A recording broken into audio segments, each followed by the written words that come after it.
ये सांसद और विधायक तो दूर की बात है, अगर युवा चाह ले तो मुख्यमंत्री को भी यहाँ आना पड़ेगा। क्या बात करते हैं? बड़ी बात बोलिए। जो चाह लेगा युवा वो है। नमस्कार, अभी आप बने हुए हैं all India live news Sitamarhi के साथ और इस वक्त मैं मोहिनी मंडल हॉल पर हूं और यहां पर देख सकते हैं यहां पर युवाओं का भीड़ आखिर क्यों लगा हुआ है, क्या जानना चाहते हैं आप? तो बस बने रहिए कुछ पल के लिए, पूरी जानकारी हम आपको अवगत कराने वाले हैं आखिर यहाँ के जनता क्या चाहती है। सर, सबसे पहले अपना परिचय देंगे आप? मेरा नाम दर्शन कुमार बैठा हुआ। घर का हुआ आपका? मसाई घर हुआ मेरा। क्या काम करते हैं आप? समाज सेवी है। यहाँ पर जो पुतला दहन किए हैं लवली आनंद का और बैद्यनाथ प्रसाद विधायक का, जी, क्या उद्देश्य है आपका? लवली आनंद जी और बैद्यनाथ प्रसाद जी का पुतला दहन करने के रीजन यही है कि मोहिनी मंडल हॉल्ट पे किसी भी प्रकार का कोई बुनियादी सुविधा नहीं होने के कारण उन लोगों को ध्यान आकर्षित कराने के लिए यहाँ पर पुतला दहन के कारण रखा गया था। आपका नाम क्या हुआ? आबिद हुसैन खान नाम है मेरा। पुतला दहन इसलिए किए हैं हम लोग क्योंकि अभी हमारे यहाँ के जो सांसद है, विधायक है, कहीं मर तो नहीं गए हैं। अगर जिंदा है तो आए मोहिनी मंडल में जो भी बुनियादी सुविधा है उसको देखे, उसको करे, है ना। यहाँ एक चापाकल दर्शन भैया अपने निजी कोष से यहाँ चापाकल हलवाए, लेकिन उसकी व्यवस्था नहीं है। पहले बताइए, इस मैटर को लेके क्या आपने किसी प्रतिनिधि को आवेदन अभी तक सौंपा है? इससे पहले हम लोग 2023 में भी धरना प्रदर्शन किए थे मोहिनी मंडल के सौंदर्यीकरण के लिए, लेकिन हम लोग को आश्वासन दिया गया कि सुविधा सब कुछ होगा, कुछ दिन का समय दीजिए। 2 महीना 3 महीना बीत गया, नहीं हुआ तो हम अपने निजी कोष से चापाकल हलवाए, लेकिन आज तक किसी प्रकार का कोई सुविधा नहीं हुआ। इसके लेकर हम लोग पुतला दहन किए हैं और इस पे भी नहीं सुनवाई होगा तो आने वाला समय में इस मोहिनी मंडल हॉल्ट पर 1000 के जनसंख्या में हम लोग धरना प्रदर्शन करेंगे और ट्रेन रोकवाने के काम करेंगे, जो कि पूरे देश में एक संदेश जाएगा।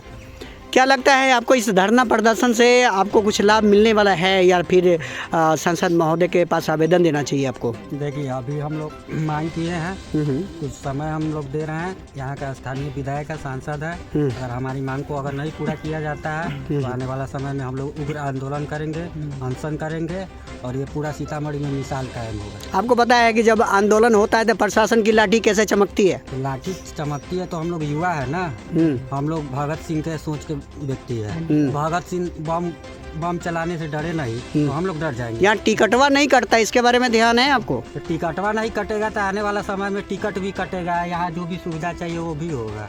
क्या चाहते हैं आप, क्या कहना चाहते हैं? क्या तो अभी हम लोग अल्टीमेटम दे रहे हैं यहाँ के स्थानीय विधायक सांसद को, अगर नहीं हमारे मांग को पूरा किया जाएगा तो आने वाला समय में हम लोग उग्र आंदोलन करेंगे, हम अपने मांग को मंगवाएंगे। और क्या आप क्या कहना चाहते हैं भैया? वही सब बुनियादी सुविधा होना चाहिए यहाँ पे। सांसद विधायक से मांग करते हैं। और इंटरसिटी की भी बात चल रही है, रुकना चाहिए, रुकना चाहिए। भी नहीं रुकती है यहाँ पे, यहाँ का सुविधा यात्री को दिक्कत होती है। सबसे बड़ी बात है कि जब पटना यहाँ से विद्यार्थी जाता है पढ़ने तो यहाँ ढेंग नहीं तो रीगा जाना पड़ता है ट्रेन पकड़ने पाटलिपुत्र। क्या इधर के विद्यार्थी नहीं है? तो सांसद गाँव के विद्यार्थी नहीं है, सांसद और विधायक को नहीं दिख रहा है। वो तो कह रहे थे कि मैं कागज पर प्रोसेस में रखा कोई कागज प्रोसेस नहीं है। आके यहाँ धरातल पर तो एक बार लोग से बात करें ना।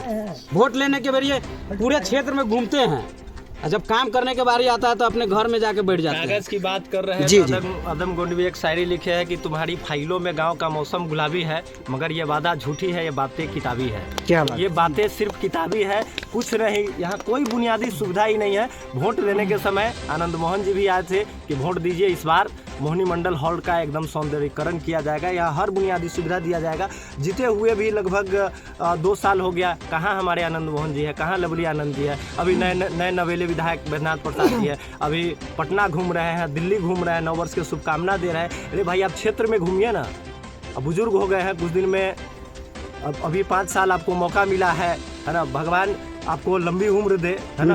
आप घूमिए क्षेत्र में, क्षेत्र का जो भी बुनियादी काम है उसको कीजिए। कि घूमने से और नया नेता सबको शुभकामना देने से कुछ नहीं होगा। नहीं, आपने जो इतना तेज रफ्तार में सभी लोग एकदम आक्रोश में हैं और दौड़ के आए, पुतला दहन कर दिए, तो कम से कम इस रफ्तार में आप लोग आवेदन भी देने जाते तभी तो। कितना बार आवेदन दिया जाएगा उसको? आवेदन देते देते तो पूरा पन्ना फाइल भरा हुआ है मेरा। किसको नहीं मिला हुआ है? सांसद को नहीं मिला। आप एक मीडिया प्रभारी है, आपको आप सांसद महोदय से सवाल किए थे कि नहीं मोहिनी मंडल हॉल्ट के? उनको पता नहीं है कि वहाँ पर बुनियादी चीज़ नहीं है। चलिए मैं ये लाल टोपी वाले ये स्मार्ट बॉय, चलिए सर बताएं। जी अभी तक जो लोगों ने बात रखी है हमारे युवा साथियों ने, सब लोग का मुद्दा यही रहा है कि यहाँ पे बुनियादी सुविधा नहीं है, शौचालय नहीं है, पेयजल की सुविधा नहीं है, बैठने की व्यवस्था नहीं है, और जो विद्यार्थी यहाँ से पटना पढ़ने जाता है उसके लिए यहाँ पर इंटरसिटी नहीं रुकती है।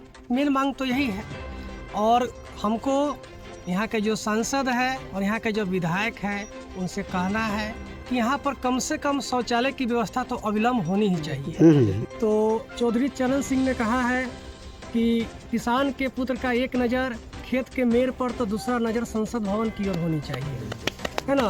तो हम लोगों का नज़र वहाँ पर है, लेकिन हम लोगों ने जिसको यहाँ से प्रतिनिधि बना करके भेजा है, दोनों सदन में, चाहे वो विधानसभा हो या लोकसभा हो, दोनों के दोनों यहाँ बाहर ही आया हुआ है और दोनों के दोनों एनडीए प्रत्याशी ही रहा है। और आपको आश्वासन देते हैं और आपका एक कन्फर्म है कि अब 2029 में लवली जी यहाँ आएंगे और 2030 में बैद्यनाथ प्रसाद यहाँ आएंगे। उससे पहले वो लोग यहाँ नहीं आना चाहते हैं, क्योंकि दोनों लोग बाहर ही चुनाव जीत के चले गए। क्या रीवा विधानसभा के लोग हम लोग के क्षेत्र का लोग सिर्फ वोट देने के लिए है? नहीं। और याद रखिएगा, शेर जब 2 कदम पीछे हटता है उसके बाद बड़ा तूफान का गरज होता है।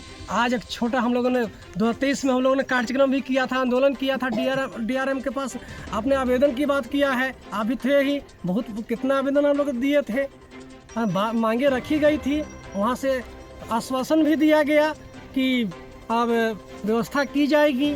हम लोगों ने बहुत दिन वेट किया, नहीं हुआ तो दर्शन जी कल भी हला दिए। लेकिन बात यहाँ ये है कि सब कुछ नहीं कर देगा आदमी, मतलब कि बहुत बड़ा बड़ा फंड आता है, शौचालय हो गया, बहुत सारी बातें हैं। चले ये जो पार्टी है यहाँ पर उनको काम करना पड़ेगा, नहीं तो आपको आश्वासन देते हैं कि बहुत जल्दी हम लोग ज्ञापन सौंपने जा रहे हैं 26 जनवरी तक। अगर आश्वासन नहीं आया, काम का कुछ सुराग नहीं हुआ, तो हम लोग बड़ा आंदोलन करेंगे। और वह आंदोलन दीपक जी याद रखिएगा, सूर्या भाई आप भी याद रखिएगा कि वो आंदोलन बृहद स्तर पे होगा और जिला लेवल पे होगा, और वह आंदोलन ऐसा होगा कि उस आंदोलन को कंट्रोल करने वाला प्रशासन भी कंट्रोल नहीं कर पाएगा।